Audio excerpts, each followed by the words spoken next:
जी भेट घेण्याचं कारण एवढं हेच होतं की डोंबिवली परिसरामध्ये जो स्टेशन परिसर आहे तिथे आपण पाहता तर फेरीवाल्यांची खूपच दादागिरी झालेली आहे। वेळोवेळी प्रत्येक पक्षाच्या म्हणा लोकांनी प्रयत्न केले पण ते होत नाही त्यांच्याकडनं। त्यामुळे आम्ही पत्र दिलं आणि ठामपणे सांगितलं की आम्हाला डोंबिवली स्टेशन परिसरापासून ते 150 मीटरचा जो नियम आहे ते फेरीवाला नाही पाहिजे, तो आम्हाला नाही पाहिजे।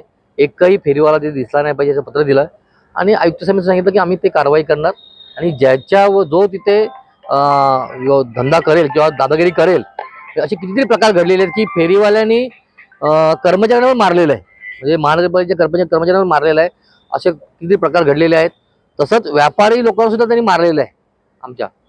त्यामुळे कडक कारवाई करा। जो कोण ही सगळी फेरीवाले बसवतो किंवा कलेक्शन करतो त्यांच्यावर मोका दाखल करा असंही आम्ही तिथे सांगितलेलं आहे। उद्या परत एक संयुक्त बैठक घेणार आहोत। झेंडे साहेब असतील, डीसीपी साहेब झेंडे साहेब असतील आणि आयुक्त साहेब यांच्याशी एक संयुक्त बैठक आम्ही घेणार आहोत आणि फेरीवाला मुक्त डोंबिवली शहर